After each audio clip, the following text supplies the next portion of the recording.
Welcome to the Coach Dave Love Podcast with NBA shooting coach Dave Love and your host, Matt Robertson. Exploring the cutting edge of evidence-based shooting development in basketball today. From shooting form to skill acquisition to shot metrics. This is the Coach Dave Love Podcast. Welcome to the Coach Dave Love Podcast. I'm your host, Matt Robertson. With me, as always, NBA shooting coach Dave Love. Dave, what's going on today? Hello, Matthew. How are you? I'm doing great. Coming to you from a beautiful, sunny Moncton, New Brunswick today, 37 degrees Fahrenheit. Delightful. I am, and that is, Coleman had the reaction that we wanted. But yeah, this time of year, that's kind of a nice day. I'm like the sun has just come up in Calgary, Canada, and yeah, we're probably going to be a daytime high of around 40, 43, which will be like we're having to do we're Celsius people, but doing the conversion for Coleman. So, welcome, Coleman Ayers. Appreciate it, man. I'm excited to get to it. Matt, do you want to do the introduction of Coleman? Do you want me to handle that? Listen, I did a little bit of brief research. By any means, basketball. Dave, I want you to take it away the rest of the way. I've got a few questions for him, but get me started. Yeah, Coleman, I kind of have, I'm going to make it weird. I have a bit of a coaching crush on Coleman, and I'm not afraid to say it. Coleman is a guy that I discovered out of necessity doing a workout with a player in Miami, and we lost our gym. And I don't even remember how I came about to find you, but I had found you that day, and you had just kind of you were in the middle of a soft launch for your gym, Details Miami. Do I have the name correct? Yeah. And then I kind of over the next 2 months, discovered, oh, wait a second, this guy's a big deal. And not only is he a big deal, he's about 26 years younger than I thought he was. And he's really smart and really well educated. And so I went, those guys in high school that you're like, they had everything and you wanted to hate them, but then they were so nice that you couldn't hate the guy. I'm like, Coleman's that guy for me now in coaching. So by any means, basketball, massive following on YouTube, big following on Instagram, and like with smart content. So that's why he's here today. So welcome, Coleman.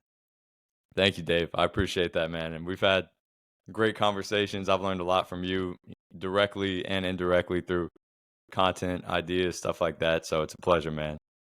I'm excited to see what you might have learned from me.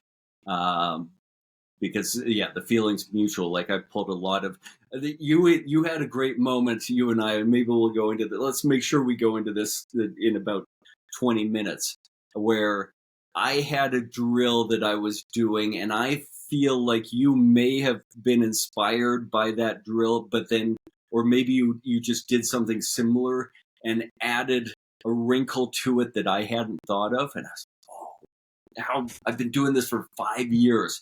How have I not thought to do that little thing? And I'll share what that is later on. But I want to get into it. I want to start, Coleman. Tell me about like your playing background, and then how that kind of led you into coaching. Yes, absolutely. So I think like most coaches, the playing side of things was just not, I don't want to say not meant for me, because I still play a lot and I feel like I've gotten pretty good at basketball. But when I was younger, it was tough. And it was like, I grew up in the Washington, D.C. area, which is, in my opinion, the best area for youth and high school basketball in the world, really. So, I was the only player on my high school team that didn't go Division I, pretty much, or a couple D3 players, but only player on my team that didn't play college. And I'm like this 5'8", 120-pound white kid with a bowl cut, like going into my junior year. And because of that, and mind you, again, I'm playing with like 6'3" point guards who are going to high major Division I's the next year. I'm like, all right, I got to figure this out. So long story short, I'm, the kid that's always doing the drills, the kid that's always in the gym before everyone. And I got decently skilled. I could do all the moves. I could do anything on a cone. I could do anything in an empty gym. I could shoot the crap out of the ball. Shot 50% from three my senior season, but just didn't play as much as I would have wanted to because defense, primarily defense, but also like couldn't handle pressure, couldn't handle physical. So it's like there's all these things I was missing. And through the process of like trying to get myself to that next level, which is always my dream, playing college basketball, I started to develop a really intense passion, but also curiosity for just like how to get better as a basketball player. Like what makes these players, because it's not just the physical side and the athleticism. Like what makes these players better? What makes them in-game players? What helps them develop such a feel for the game and be, shooters that are just as good as me when they don't put in nearly the amount of reps? Like what's behind all this? So end up, working my butt off, getting the opportunity to play Division III at some pretty solid schools. Nothing crazy, but I had the offers on the table. I was, pretty much set to play Division III, which again, that was my dream. Like I didn't care where I went. I just wanted to keep this ball rolling. But then I realized that there were probably, if I were to take that route, I would probably get out 4 years later and practically be where I was at in terms of my coaching career. So it was this really weird fork in the road where I'm like, do I go to a regular school or am I a regular student? Or pursue this whole coaching thing and training thing, or do I go play and do what, I love and not feel that sunk cost fallacy that, a lot of us feel. So ended up somehow getting a full scholarship academically to University of Miami, where I was able to also be with the team for like the first year. And that was kind of like manager walk-on type weird role. Ended up not really liking that much, primarily because I just wanted to be like, I've never been somebody who likes people telling me what to do, but especially when I'm like in this process of figuring out coaching and training. I'm like, I have to rebound for these players, and I'm seeing things where I'm like, yo, I know like I can improve these workouts because I'm doing all the research, I'm reading all the books. And if I do, they're going to get mad. And it's not, knock on anyone there. It's just like, I like to do my own thing. So ended up stopping that and just kind of went like independent. Didn't really know anybody in Miami. So just hit up random high schoolers. Hey, let's get in the gym. Let's get in the gym.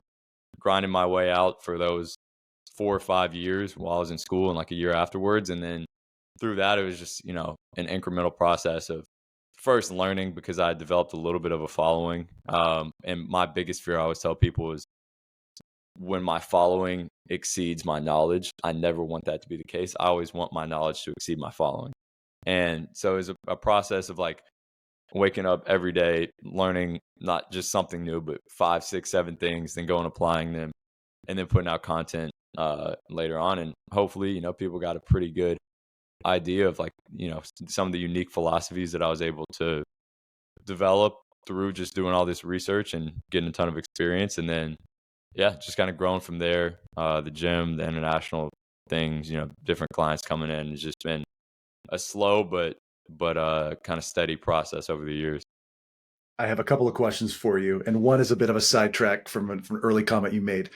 One of my favorite kind of niche questions to ask is like, what's your NBA comp if you're playing, in college or in high school? Like, what's your? So just for give you a second to think about it, I'm like a super washed, like homeless man Steve Novak, like no defense, parking in the corner, knockdown.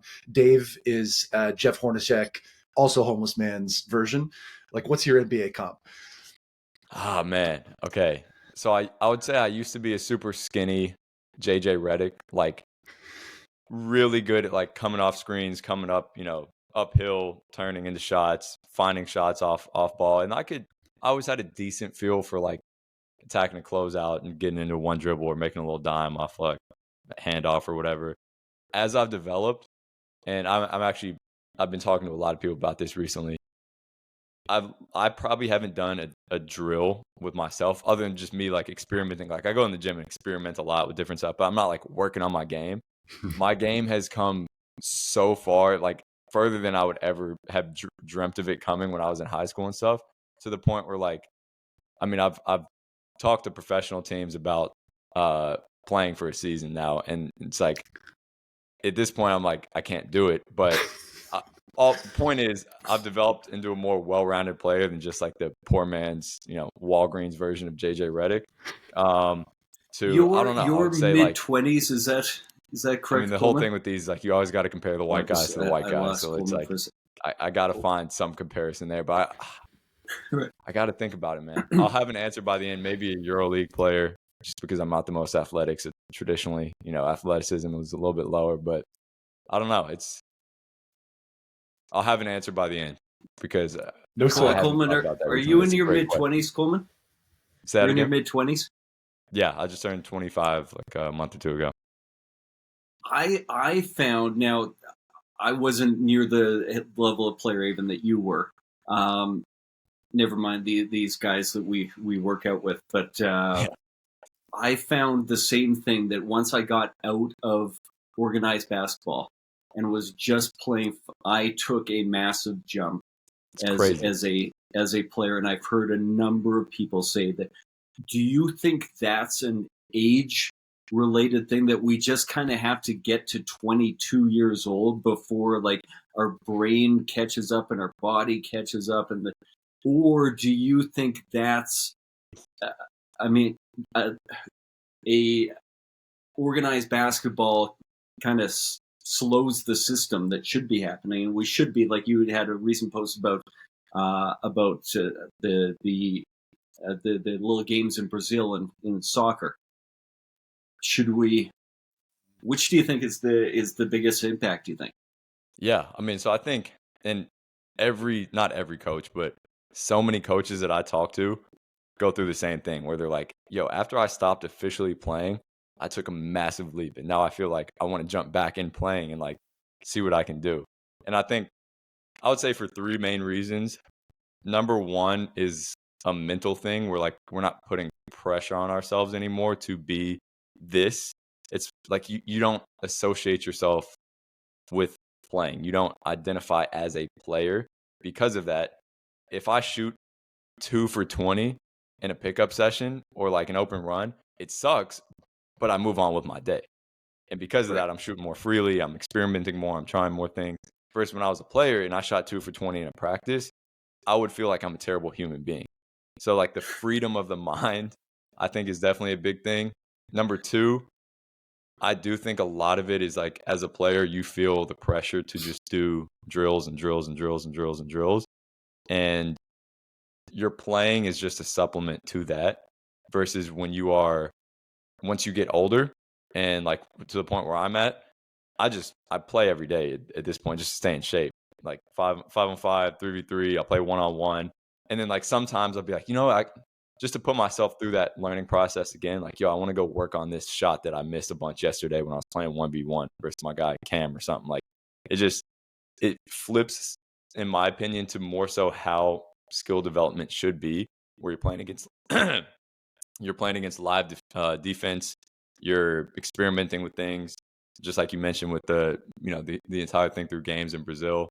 And then I think number three, it is probably like the age thing. Like you get to a certain point where I'm seeing the game a lot better, and I do think it's just because like at a certain point your brain matures and you notice patterns better. Like you've seen more basketball to the point where like some of the reads that I make on the court now, I could have never made when I was younger, just because like I didn't have that inherent natural feel, and it takes time and experience and like me watching a lot of film and seeing these things over and over and over again. And then I think just the maturity of the brain to do that. And then I would say lastly, like I was again like 5'8", 130 pounds soaking wet when I was younger. So it's like I got a little bit athletic. I got to the point where I was lifting, I could dunk a little bit, and it's like, of course, that's going to help. So, yeah, I'd say between those, it's crazy how many jumps I'll see with players to coaches. I want to get into what I think is your superpower. I think you're one of the best research coaches out there, especially in social media, but like beyond. I think you've done a great job of understanding skill acquisition principles, but your superpower is articulating them in a way that people understand, or at least dummies like me understand. And I find there's a lot of people that they may have equal or greater knowledge, but I don't understand what they're saying. And I go, oh, like you do a great job of putting it in layman's terms. And so I want to dive into what some of those skill acquisition ideas. Where did you start, or where would you recommend somebody that is just getting exposed to the ideas? Where would you start learning if you were to start now? Yeah, that's a great question. I started kind of in a more difficult way because I don't think like Rob Gray hadn't been like as prominent as he is now, and Rob's amazing. There are other resources now that have come to the forefront who I think do a really good job as well as or with putting it in layman's terms. And to my knowledge, at least, there wasn't much out there. So I was literally like going through the science.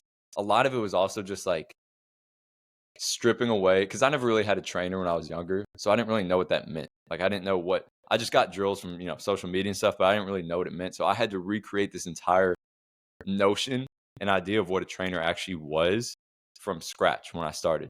So to me, I just started thinking about things logically. If I want to get better at basketball, I should probably play more games, play more basketball, right? If I want to make a shot more difficult, well, maybe I shoot a different shot every time. And like a lot of these things, I don't want to say they're common sense, but they align with what we think logically. And what I started to realize was as I'm reading this research, it's kind of confirming what I'm thinking, but in other ways, like it would feed into it, and then I would have these big realizations of like, oh, okay, now I can actually apply this in different ways. I can make sure that this actually aligns with the research as well. So I think a lot of it was again just starting from scratch, finding research. Like I didn't know the term variability at first, but I would search up like all these different keywords until I found something. And then a lot of it was like looking into other sports. Like I did a lot of research because skill acquisition in soccer and even like in volleyball and other sports. And, even golf is a very isolated sport, but even golf and tennis, like there's a lot of research there and a lot of application there compared to basketball. So I'll just be like, okay, if this works in soccer, it probably works in basketball too. They're both, somewhat similar invasion sports, whatever. So I started that way. And then to answer your question, I think I would say, yes, start with like How We Learn to Move, Rob Gray. Like I just released a book. So without, plugging it too much, I think that's hopefully a good resource to Plug people. the hell out of it. You give the plug. Go get the book, I guess. It'll help you guys What's out. it called? What's it called? Deep Skill. Deep Skill is the book. It's on Amazon. But I also think there's a lot of value in, like I'm working on a coach's certification course right now, and I'm trying to find a balance between the science and then the art. Like I don't want people to get too sciencey to the point where they forget how much of an art basketball training is.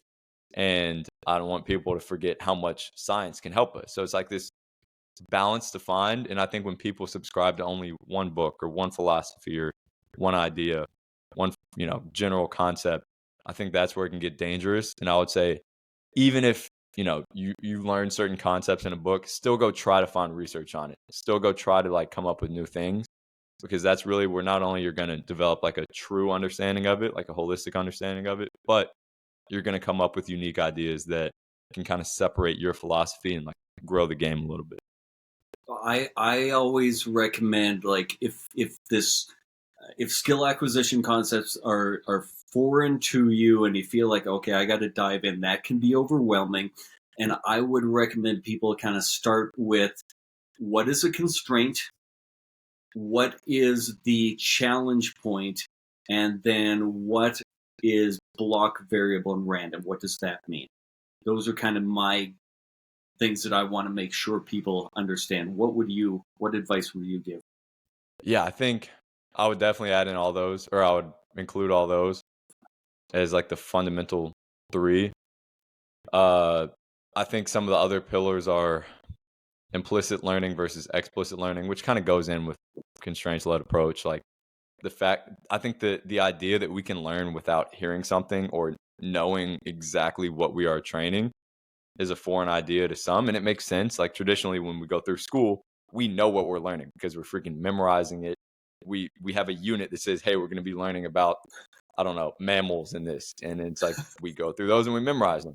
Whereas like in basketball, players will learn things all the time that they don't know how they learned it. You ask the best players that you work with, Dave, like, "Yo, did you learn that move that you just did?" And they're like, no. I mean, some of them will say it, some of them will lie, some of them will be right, and they actually did take it from them.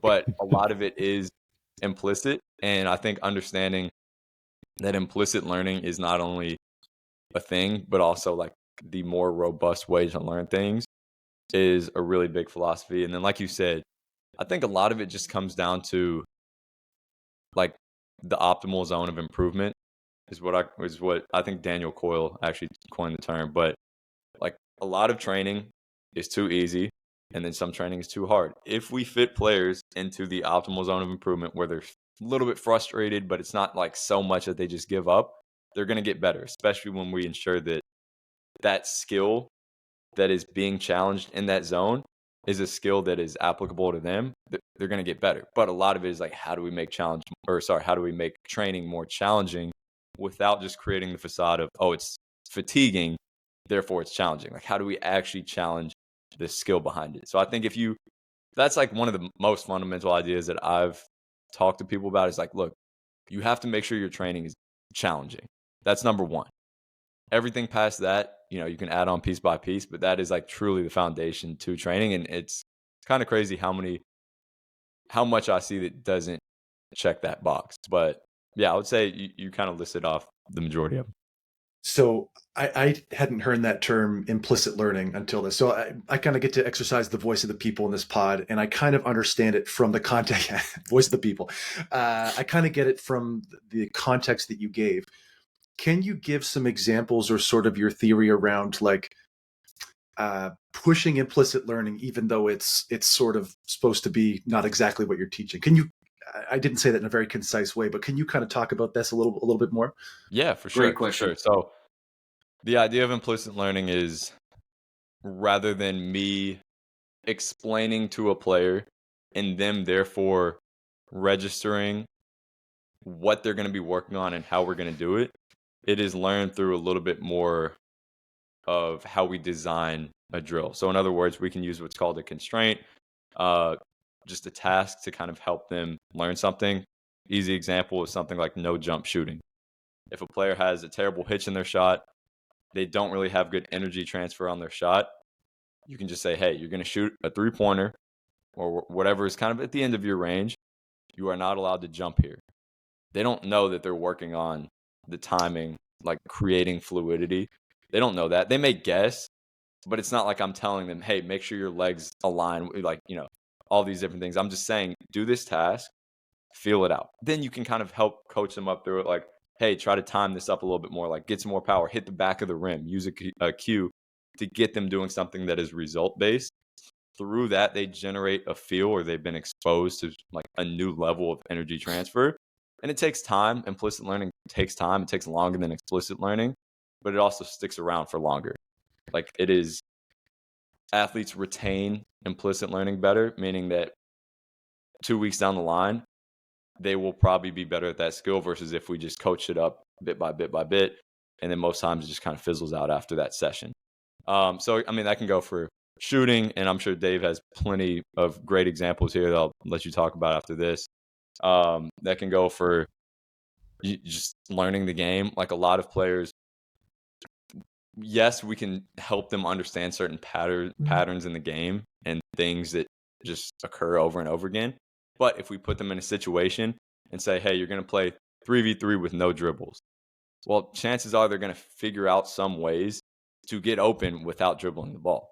Then you can kind of teach them like, hey, on that one, maybe try to like create some contact before the cut. You can coach them through these things, but rather than just saying, okay, we're going to rep out this cut. This is, this concept that you have to know, we have to work on.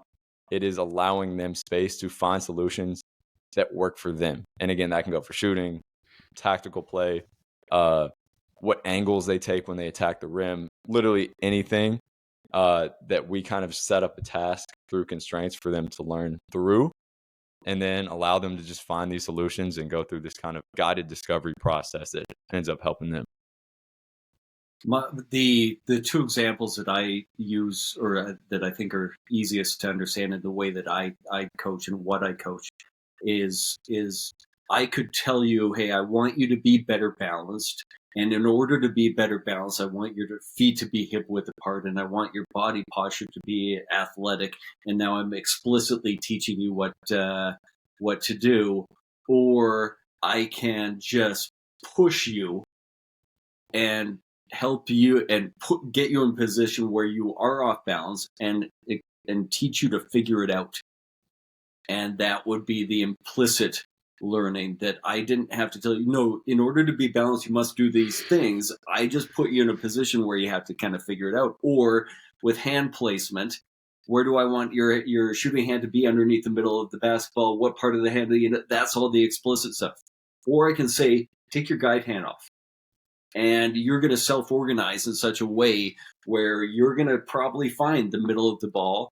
And it might take, as Coleman said, it might take a few reps for a little while, because you may not make the adjustment that's necessary. And now but you're seeing the feedback, and the feedback is teaching you how to adjust what you need to adjust in order to get the results that you want, rather than me telling you it must be this way.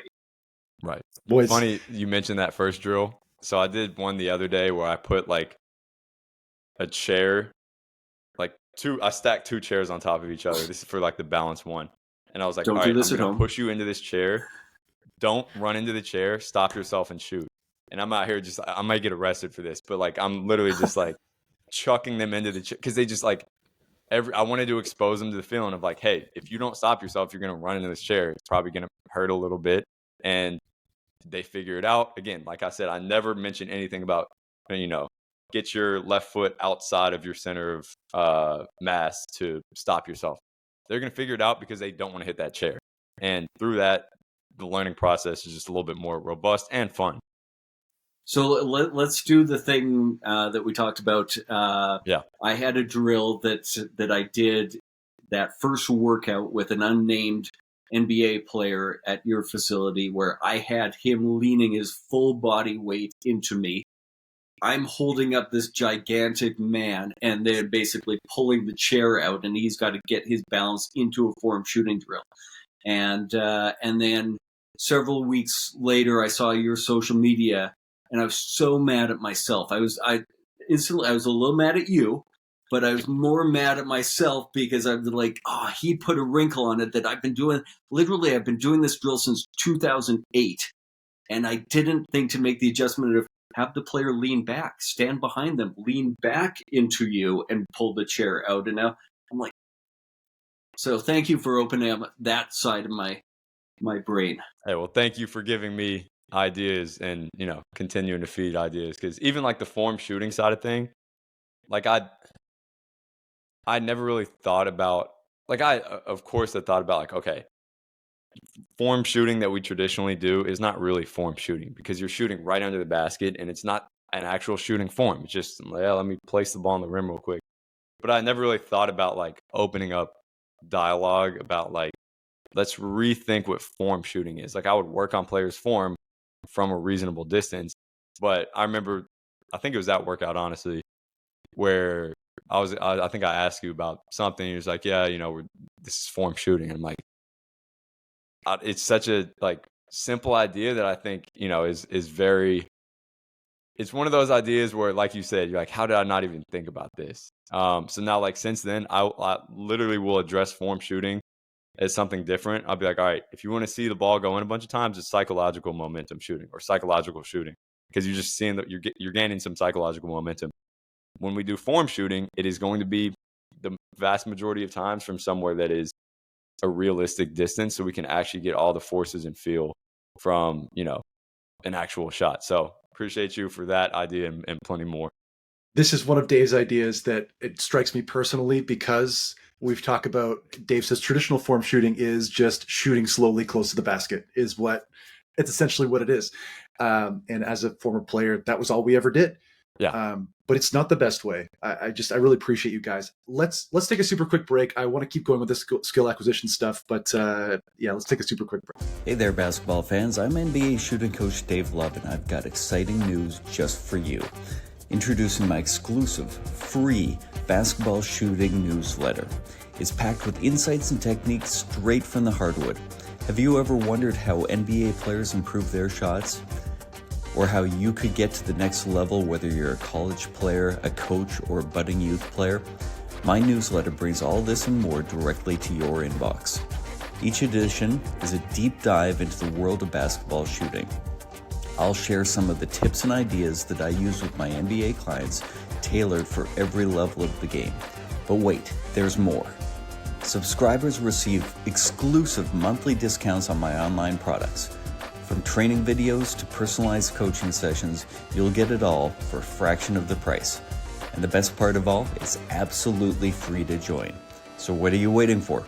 Elevate your game and join a community of passionate players and coaches from around the globe. Signing up is easy. Just visit CoachDaveLove.com. All right, welcome back. So I'm not on social media, but I do a ton of consumption of basketball stuff online. And so, to be honest, I don't see any really shooting coaches other than Dave, working with skill acquisition ideas. And I don't see very many trainers working with skill acquisition ideas. Let's start with you, Dave. And then Coleman, I want to hear from you also. But talk about how this is just such an underappreciated and underutilized, skill set is not the right term, but set of ideas in the game right now. Well, the analogy I give is that in if you're playing blackjack and you don't know to split aces, you can still win hands. And so if you can learn to, in these situations, split aces, and I think it's split eights as well, or sixes. If you can learn those, you win more hands in blackjack. The odds are more in your favor. And I think these skill acquisition ideas are those principles for training. Yeah, I could say nothing. And there's a chance that over the course of a year, a player is going to get better. I could do nothing. I could do everything wrong according to skill acquisition research.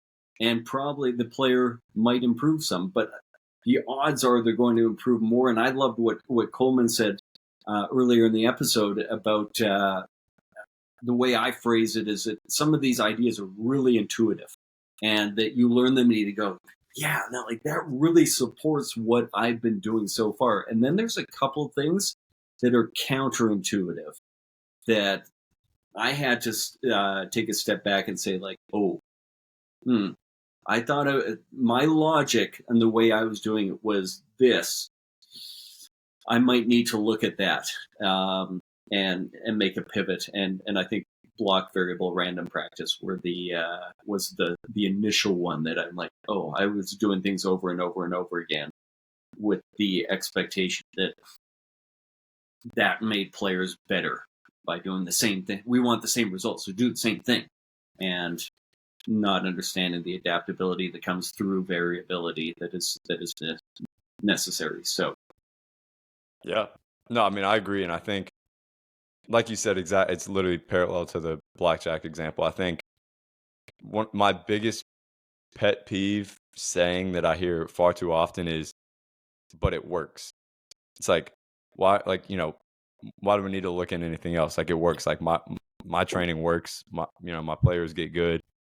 And it's okay, first off, you may get your players, or, traditionally as an industry, let's say, we may get players from 50 to 70, 50% of their max potential to 70. That works for sure. 100%. That's a good job. Why can't we shoot to get them to 90? Why not just see if it works more? And I think a lot of it is ego. I think a lot of it is laziness. But I think a lot of it is also just not knowing where to look.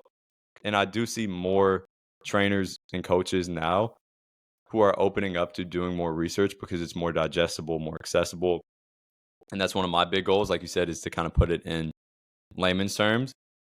But I mean, there's multiple studies on this, I believe. But the one that always stuck with me was like doctors who have been a doctor for 20 years are statistically worse at their job than doctors who have been 5-year doctors. Because at some point you stop learning. You're like, all right, I've been a doctor for 10 years. I've done medical school for freaking 8, 10, 12 years. I know it all, right? And it's very justifiable. But then new research comes out, the field evolves, people change, lifestyles change. And therefore, the doctors who have been working their butt off for the last 5 years to learn modern research are better at what they do. And I never want to be that 20-year doctor. I never want to be the person who's like, oh, dang, like in the back of my mind, I know that somebody who is less experienced is better at what they do because I got lazy about it. And again, like there's so many confounding variables to what we do. Where like I've worked with I've been around a few situations where I've seen trainers, like whether they come in our gym or whether I've just seen them around, they don't do a bad job, but they're just doing maintenance work with players, like, do some 2-ball stuff, spot shooting, clap it up, get them tired, get out of there. And a player gets better, and I'm like, how? And then I realized that they're going to open runs with other NBA players 3 days a week during the offseason. What do you think got them better, the 2-ball drills or going and hooping against the best players in the world 3 days a week? But again, it's always like the trainer who takes the credit for it, which is okay. Like I would probably do the same thing if I were in their spot. But there's so many different confounding variables. Even for kids, coaches can say like, oh, this player's gotten a lot better. Well, they're also going to the park, or they're also going to work out with their buddies and playing 1v1 after every practice. There's just so many different confounding variables that come into play, and that clouds how we see the results that we're actually getting. Because I think from every level, from NBA, I think not every NBA player, but a lot of players that I've been around, NBA, pro, whatever, high-level basketball players, I think with diligent work that is crafted the right way, there's a lot more room for improvement than we see. And again, like I'm not knocking anybody, but I do think there are a lot of players who reach the NBA and they don't have anyone who's going to actually push them and give them challenging training. And a lot of them, it's not on the trainer, it's on the player because they're not willing to invest in themselves. Despite making millions and millions of dollars, they don't want to spend a dime on training, which is an investment in themselves. Because of that, they get people who are just putting them through maintenance work for 10 years and they don't improve. And I'm just saying that because it happens at every level, from NBA to international pros, to college, to high school, to middle schoolers. Like there is so much more room for improvement. And that's part of what made me dive into all this stuff. Because like I can't, like we're going to have to do something different if we really want to start building players up. Again, maybe they're already getting 50 to 70. Now we want to get them 50 to 80 or 50 to 90% of their potential. Dave, Coleman, before you jump in, Sarah, Dave, really quick before you jump in, I just, one of the sayings in business, they say the most dangerous and expensive words in business is, this is how we've always done it. And it's so dangerous because we get fall into that trap. And sorry, Dave, I know you want to jump in, but that's just something that really stuck with me about what you said. That's just how we do it. It works, Yes.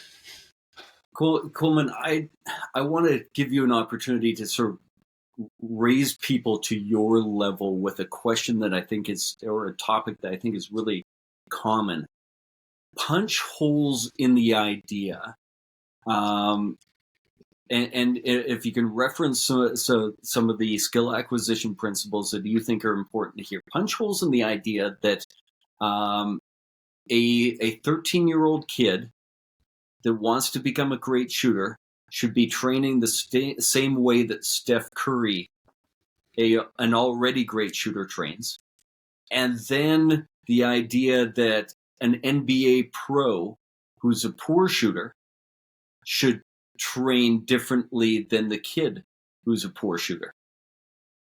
Interesting. I like that. So I think first off is realizing that just because a player is at a certain spot in terms of status, skill, success, doesn't mean that the work they are currently doing got them there. So like if you see a player who's one of the best in the world doing something, that something is often not responsible for the position that they're in. It's just something that they're doing. Now, if you really look into the history of things that they've done, we can get a little bit more clues here. Like, if you look into it, there are all these things. Like, something came out recently where Kyrie Irving grew up with a backboard that had like a hole where the square is. And that's an environmental constraint that he grew up with that is forcing him to find these different, spins off the backboard and all this. And that's there's probably some value in that, because it's like that's how he grew up. That's when like a lot of his development and creativity was generated. Even then, still there's so many confounding variables. Like, you got Steph Curry and others being like, yeah, you got to do 500 form shooting, reps a day. And it's like a lot of the best players in the world don't know, goes back to implicit learning, what they're doing, why they're, this sounds bad, but I'll explain it. What they're doing, why they're doing, and how they got to the point that they are. There are literally videos of Steph Curry talking about, like, you want to make sure that there's space in between, like, the ball and your palm or whatever it is, and then you just look at Steph's form and there's no space. Like, it's just the opposite of what he says. And that, to me, speaks to why he's so good, because he doesn't think about any of these things. He's so good to the point where he doesn't even know what he's doing. And like a lot of the best players in the world, again, going back to implicit learning, you're like, yo, why'd you make that move? Like, what'd you see there? They may try to say something like, yeah, I saw his momentum. They're just hooping. So to build that back into your point, like, a lot of it starts in early childhood. A lot of it is just natural ability. And a lot of it is playing growing up.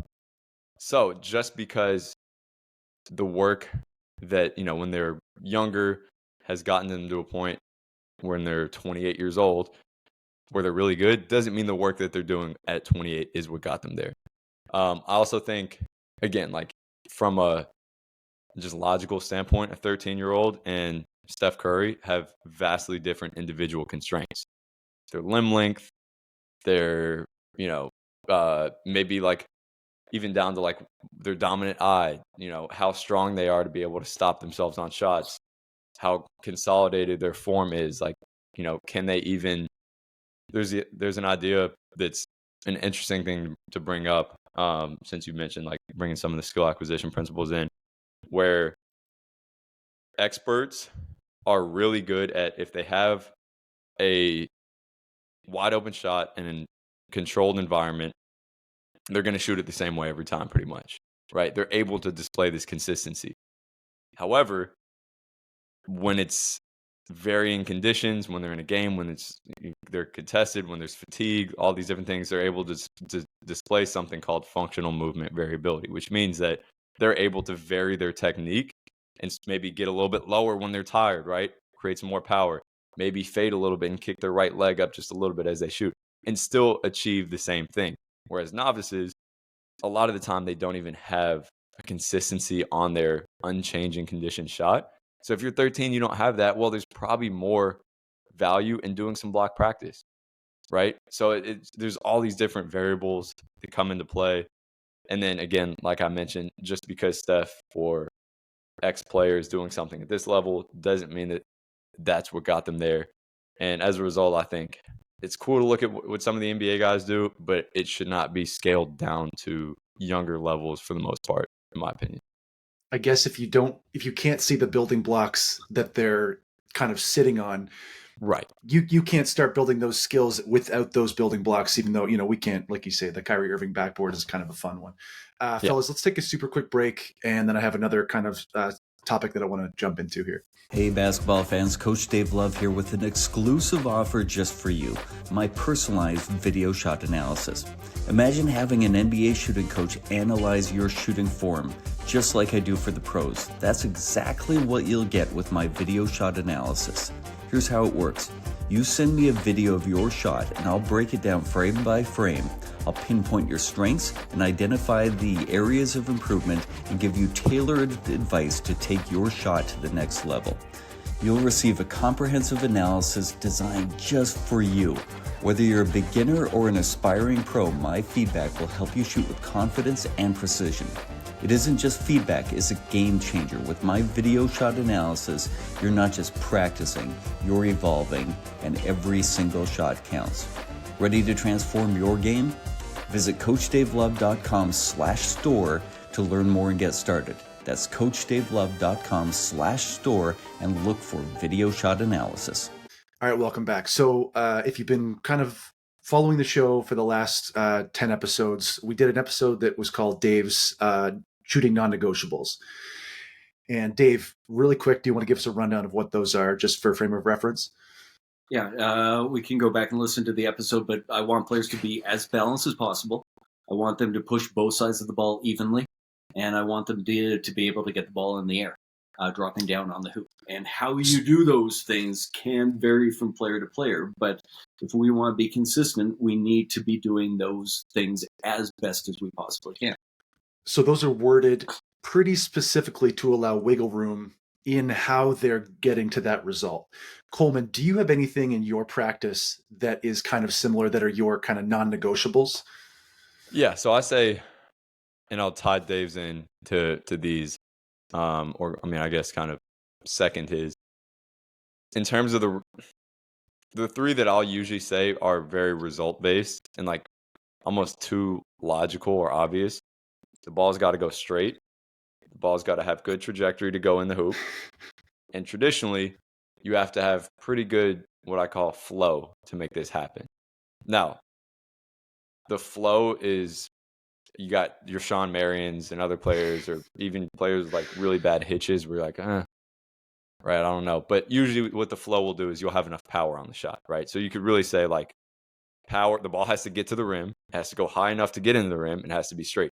Theoretically, and I agree with Dave, and I'll talk about this, but theoretically, you could shoot a backwards granny shot, and if those three things happen, and you're able to get that shot off at every level and shoot it with fatigue, shoot it with anxiety, I'm not going to change it. I'm like, we're going to maybe experiment with different things, but I'm not going to change it. So I look at result based first, right?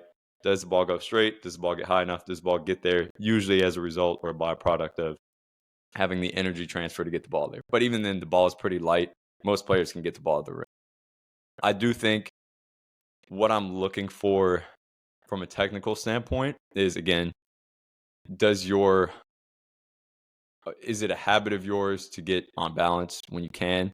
Of course, can you shoot off balance when you need to? But like, is it the first option to get on balance? And then how do you do that? So I would absolutely put that as probably my first one too. Number two, is the shot scalable to higher levels, fatigue, and anxiety? So I've had players where I'm like, yo, you can shoot this shot really well in high school. At the college level, the closeouts are going to be faster. The athletes are going to be taller. We're going to have to change something, whether this is maybe elevating a little bit more, whether this is just like getting a quicker trigger. But again, even then, it's like, it's a tweak. It's not a change. And then for fatigue, like some players are great. I would say fatigue and range. Some players are really good at shooting like mid-range shots or super close threes. But once they get tired, they rely so much on like power and like getting up into this 2-motion shot that they can't really get it there. And same thing if they take a step past the 3-point line. And then anxiety, like some players shoot such a slow shot that in my opinion, it gives them time to think about it too much, where it's like a really slow shot. So when it comes down to it, it's at the end of the game, it's a clutch shot. There's no like, all right, I'm just catching and shoot it. Like Steph Curry's just boom, catch and shoot, catch and shoot. Whereas other players, I think where they have more like, especially taller players who can just like kind of get the ball there based on just willing it there, they have a more extensive window of thought where they can kind of like reinvest their thoughts and overthink things. So again, none of these are really like, I'll put it this way. I like to see these things, but if it really comes down to it, it's result based. It's, does the ball get there? Is it high enough? And is it straight? So we're sort of getting towards the end, and this conversation could go on forever. And as the voice of the people, I want to say, Coleman, give the people what they want. I hope you'll come back in 3 or 4 months, because this has been an awesome conversation. Sorry, no, Dave, this is your podcast and we haven't talked about this, but I'm just going to go out on a limb and throw that out there. The last kind of topic I want to dive into, Coleman, I want to start with you, and then Dave, I want to go to you. You've mentioned the mental side of training a couple of times when you're talking about your development, and you're talking about the anxiety of these players of shooting, do you have methodology or specific exercises you're doing with your guys to help work on that mental side? And I've seen a couple of your things I was just peeking at your Instagram before this, and you have a couple of notes. Can you talk about the mental side of the game and your training just for a bit? And then Dave, I want to hear from you.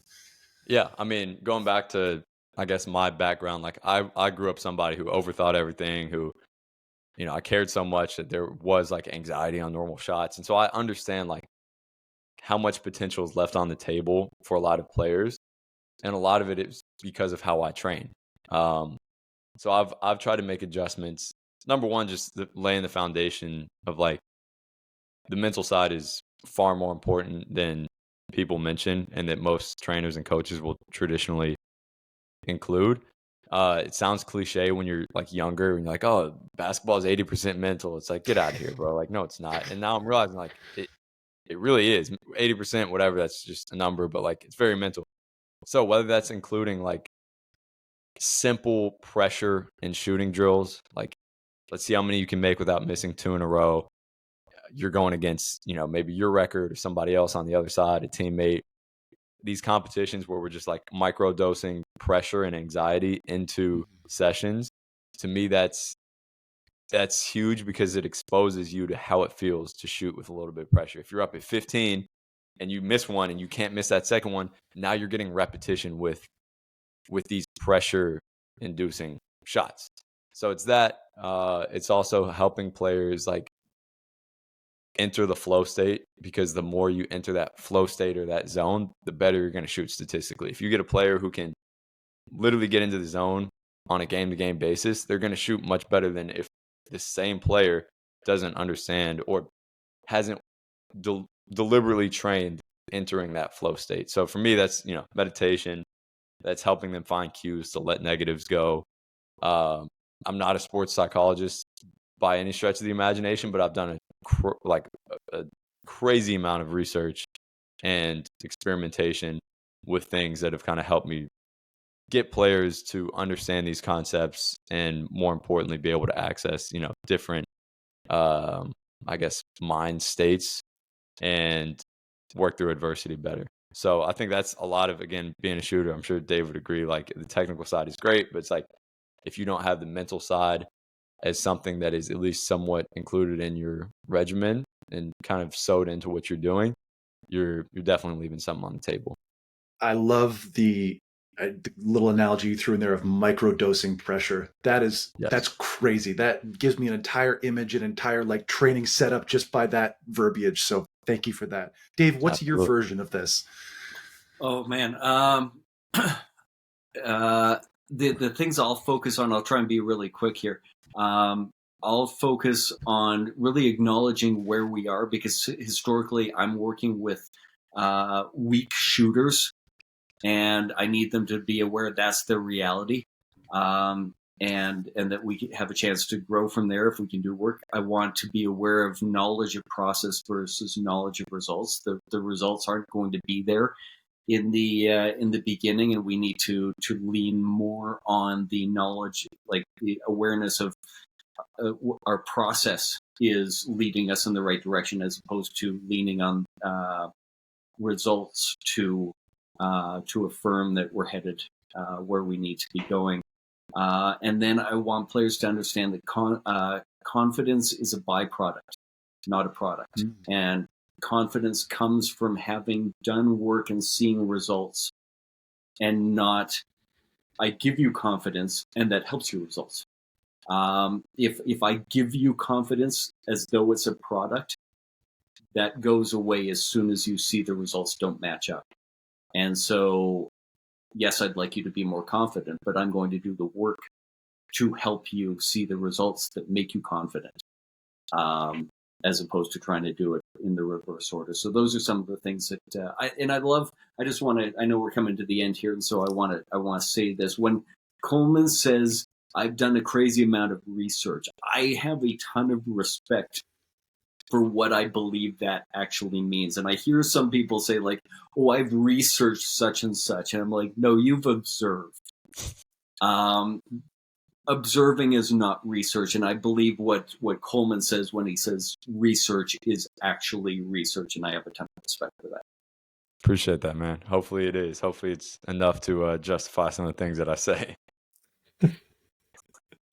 Oh, because I know we're coming to the end, I have my player comparison. Sergio Yui on Real Madrid. Super niche player. Go search him up if you haven't heard of him. Crazy shot maker. Pretty good feel for the game. Shoots terrible shots sometimes. Doesn't play much defense. But amazing player to watch. I absolutely love that. Real quick, I asked Dave this last week. Coleman, what is the book that you're reading right now? Whew. There's actually one that I'm bringing. I got it right here. It's actually not skill acquisition, not anything like scientific. I just got it. I'm bringing it to Europe. How basketball can save the world. Haven't heard much about it. Somebody just gave me the recommendation, so I'm gonna bring it to Europe with me when I leave tomorrow and see how I can apply some of these things. But I've started to, like, at a certain point, I think a lot of this is an interesting concept that, Dave, I'll be interested on here and super quickly your thoughts on. But like at a certain point, it feels like you're reading kind of the same information from like a skill acquisition standpoint, and you can get these little nuances. But to me, I feel like the depth that I've gone into skill acquisition it's never going to be sufficient because I just talked about this whole 20-year versus 5-year doctor thing. And I'm going to stay up to date with the research. But there are times where I'm like, bro, I'm reading the same thing that I read in this book and in this book and in this book. Now it's about practically applying these things, seeing results over longer periods of time and like how these things work chronically. And then how I can bring in all these other, fields or areas into what I'm doing. So it's like, if I can understand the impact that basketball makes on people in some way, that's going to indirectly bring it back to skill acquisition, right? Because like it's the same thing with the psychology. It's the same thing with like I've been watching a lot of like English Premier League soccer because I want to understand like how they play, how they practice, how they move, and like so I don't know. It's at the point where like I'm looking externally, I guess, from skill acquisition to learn more about skill acquisition, which is a fun spot to be in, I think. I have to acknowledge the sound of Matt typing. That was hilarious. I just didn't want to lose a thought for the wrap up. Love it. And I lost my thought that I was gonna piggyback on that, but yeah, it's gone. Oh man, it happens. Put it in the recap, man. Yeah, episode 2 when you come back, we'll dive into that. And Matt, what do you got? So I just wanted to say, like, both of you are so knowledgeable in the concept of skill acquisition, and Dave referenced recently in an episode talking about how an ideal way to kind of improve training is to have multiple voices saying kind of the same thing but in different ways. And both of you are sharing a lot of these ideas and sharing a lot of this knowledge, but presenting it in different ways, which for me as sort of a novice at the skill acquisition concepts or the science of skill acquisition concepts, it's really helpful to me to hear it from both of your perspectives in different ways, because something that Dave said might resonate with me better than how you said it, Coleman, and how something you said, Cole, might resonate a little more different with me. So I really appreciate kind of both of your voices in this space. And as the host, like super appreciative, and hopefully for the listeners, this has been like an awesome kind of expansion of their knowledge and these ideas. I remember the thing that I wanted to say, that Nice. when Coleman was talking about reading research and they feel like you're at like your current capacity and that you're not learning a whole lot. That's where I am with social media and shooting coaches. That I said to somebody, I don't really follow these social media shooting coaches because I find they're all saying the same things, and I'm not learning anything new. And then I've also, in the research that I've done, found that some of the things that they're saying are actually incorrect. And now everybody's piggybacking, and it almost becomes we have to follow the shepherd. And I like that idea, but I also feel like, no, I at times I need to be a lone wolf and decide what do I think is necessary. And sometimes I'm going to be wrong, but I need to be able to look and say, like, where do I think the gaps are in this industry or in this skill, and then what would be my solution to that? And right now I feel like we have way too much of following the shepherds blindly. And so I'd encourage Coleman, like you are well adept at the fundamentals of the skill. So like maintain that until something new comes along that catches your attention, and then dive in. But to most young coaches, like, you learn more in the gym working with individual players than you do from the research. Learn the research and then learn to apply that. That's where the skill is. And I'm not telling Coleman anything he doesn't already know. It's a good reminder, though. Always true. Gentlemen, this has been an absolute delight. We're just hit the hour mark, which like is sort of the death knell for us. We're always trying to keep it a tight 40, and it never works out that way. So really quick, for the people out there who don't know you, Coleman, where can they find you online? Yes, sir. By any means, basketball, pretty much everything, Instagram, YouTube, Twitter, all that. And then, the book is called Deep Skill. Got a coach's certification course coming out pretty soon as well that I've been working on, but pretty much all that can be found just through tapping in on Instagram, YouTube, all that. Awesome. Coach Dave, where can the people find you? Coach Dave Love, Twitter, YouTube, Instagram. Buy Coleman's book, Deep Skill. He's, as I said earlier, he is fantastic for taking researched ideas and teaching them in digestible, understandable ways. Awesome. As always, I'm your host, Matt Robertson. You can't find me anywhere but LinkedIn, but that's how I like it. So thanks for coming out. Thanks for kind of coming with us through this journey. If you are not already subscribed to the podcast, please do that. Tell your friends. And thanks for coming along for the ride. Thank you for joining us on today's episode of the Coach Dave Love Podcast. To stay up to date with our future episodes, please remember to hit the subscribe button on your favorite podcast platform. Don't forget to sign up for Coach Love's free shooting newsletter on CoachDaveLove.com, and be sure to follow him on social media. You can find him at Coach Dave Love.